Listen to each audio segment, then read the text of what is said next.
Olá, boa noite. Começa agora o Fala Bahia. Confira comigo os destaques do programa de hoje. Hotel assaltado. Bandidos invadem estabelecimento em São Cristóvão e roubam funcionários. Violência no trânsito. Motociclista é morto em uma das avenidas mais movimentadas de Salvador depois de bater no retrovisor de um carro. E você vai ver também. Rua Iriguaçu, na Estrada da Cocisa, em Paripe, foi o local visitado pelo Fala Bahia na sua comunidade desta quinta-feira. Tudo isso, mais o som da banda Falsos Modernos. O que sonhei nunca querer saber. Agora, no Fala Bahia, hoje com Iula Verde. Está começando mais um Fala Bahia. Hoje é sexta-feira, 19 de outubro. Nosso site é falabahia.com. Siga a gente no twitter.com/fala_bahia e curta o nosso facebook.com/falabahia. Vamos às manchetes dos principais jornais do país. Folha de São Paulo, contra o PT, Aécio apoia o PCdoB no interior de Minas. Estado de Minas, procurador-geral reforça pedido de prisão dos réus do mensalão. Correio Brasiliense, levantamento diz que 117 deputados faltam às sessões de quinta. O estado de São Paulo, saúde, é tema central na eleição de São Paulo.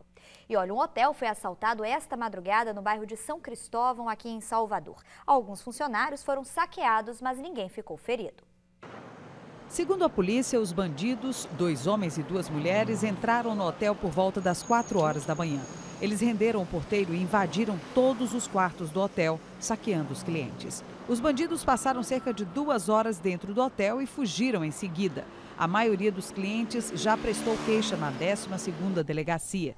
Esse homem, que estava hospedado no hotel e que não quer ser identificado, contou como foi a ação da quadrilha. Ele diz que os assaltantes foram muito violentos. Eu estava dormindo no hotel e aí, de repente, bateu na porta. Eu pensei que era um funcionário, aí fui abrir.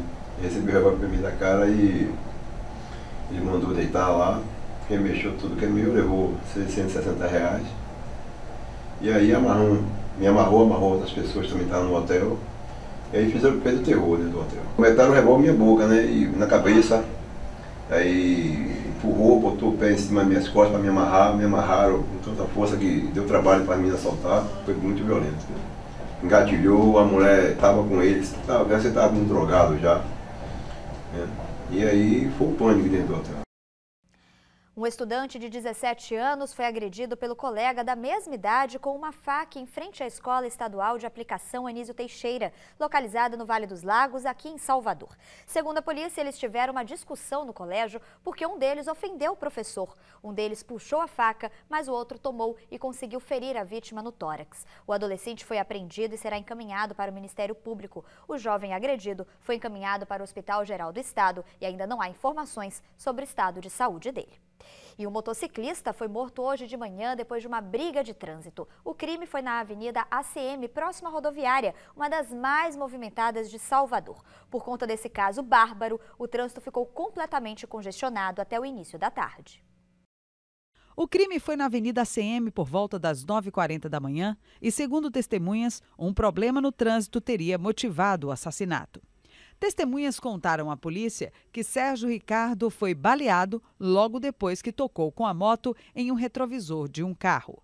Essas testemunhas viram o motorista que deu um tiro e fugiu. Segundo as testemunhas, ele usava um carro de cor vermelha e a polícia disse que a placa era clonada.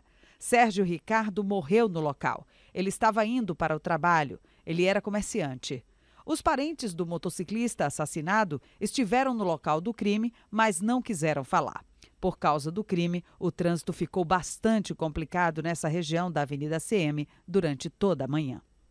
E a gente acabou de acompanhar um caso absurdo de violência no trânsito. Nada justifica um crime bárbaro como esse, mas de fato, o caos nas ruas, os engarrafamentos e o cansaço fazem alguns motoristas, principalmente os que trabalham em transporte público, enlouquecerem. Ontem nós mostramos aqui no programa o caso do motorista de ônibus que atravessou o veículo na pista depois de um surto.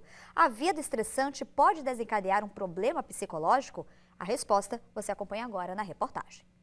Em alguns momentos do dia, o trânsito de Salvador fica desse jeito, parado. Tão parado que um pedestre pode caminhar no meio dos carros sem nenhuma preocupação. Um teste de paciência para os motoristas.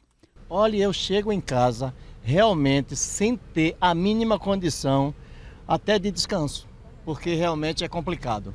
Se dirigir em Salvador já é complicado para quem tem um carro particular e precisa chegar no trabalho ou em casa, imagine o que é a rotina de quem trabalha aqui no trânsito. Motoristas de ônibus, taxistas, esses profissionais andam cada vez mais estressados. É só estresse.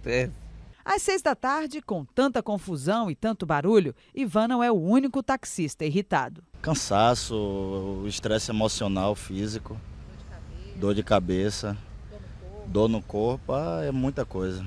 De dentro dos ônibus, o trânsito parece ainda mais confuso. É apertado, faz calor e a viagem é longa. Todo mundo já está estressado, é muito desconfortável, muito cheio. Às vezes a gente fica horas no ponto, quando consegue subir, fica horas no engarrafamento, em pé. Eu imagino, deve ser terrível para ele, porque a gente já está estressado. Imagina ele que fica o dia todo, a gente passa 1 horinha, 2, às vezes mais no engarrafamento, mas ele que passa o dia todo deve ser bem pior.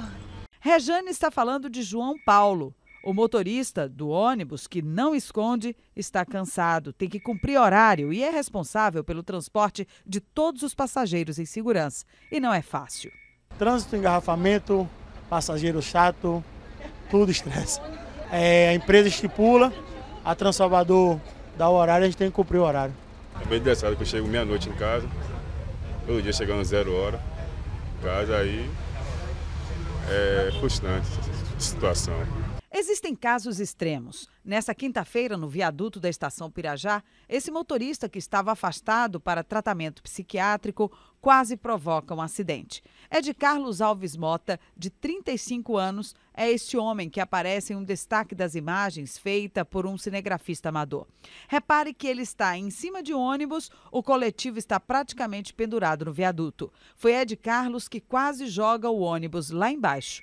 O motorista da empresa Axé estava afastado há 20 dias e durante um surto ele pegou um coletivo que tinha acabado de deixar os passageiros lá na Estação Pirajá e tentou jogar o ônibus lá embaixo, na BR-324.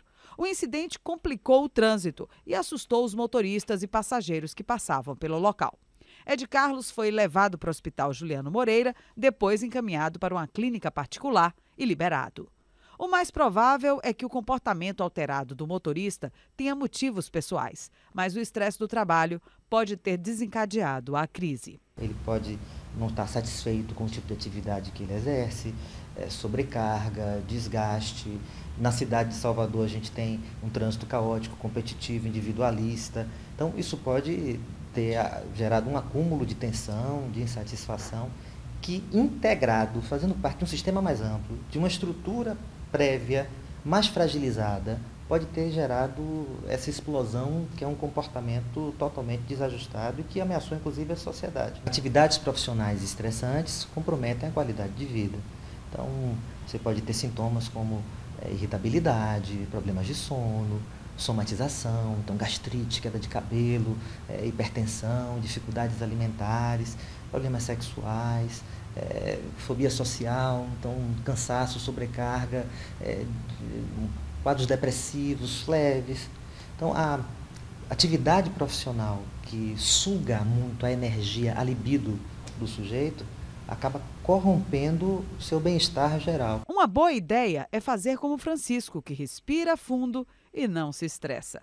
Rapaz, uma base de mais 2 horas de relógio. Rapaz, cansado, vontade de deixar o ônibus lá e ir para casa.